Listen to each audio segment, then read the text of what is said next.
We still wait this morning for Tropical Storm Isaias to form. It's still a tropical depression, a little too weak, lacking some circulation to get the name just yet. But the wind speeds are up to tropical storm strength, and it's expected to strengthen as the days go by. By this afternoon, we are likely to get a name for the storm. The circulation is beginning to get defined just off the Lesser Antilles island chain. And as it moves closer to Puerto Rico and eventually the Dominican Republic, it's likely to make a first landfall there. The cone of uncertainty will stretch a little wider the farther out in time we go. It's possible it could skirt more toward the Bahamas, which then would become a threat for eastern Florida and the East Coast. However, there's also a slightly westward track, which does seem to be the more likely scenario right now.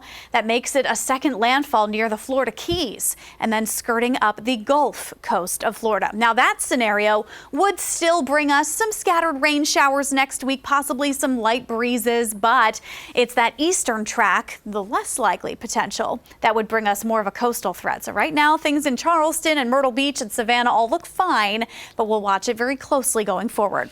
Temperatures locally sit in the 70s and 80s right now. We're watching the beginning of showers and thunderstorms developing. There's a cold front to our north that's just hovering, and then there's southern moisture on the way. There will be an increase in rain risks today compared to the last couple of days, and that'll keep temperatures back down to 89 degrees in the upstate and right around 84 degrees in western North Carolina. Little cooler than what we've been feeling. So as we rate your day, I'm calling it generally around a 7 out of 10 for the Carolina Sky Meter.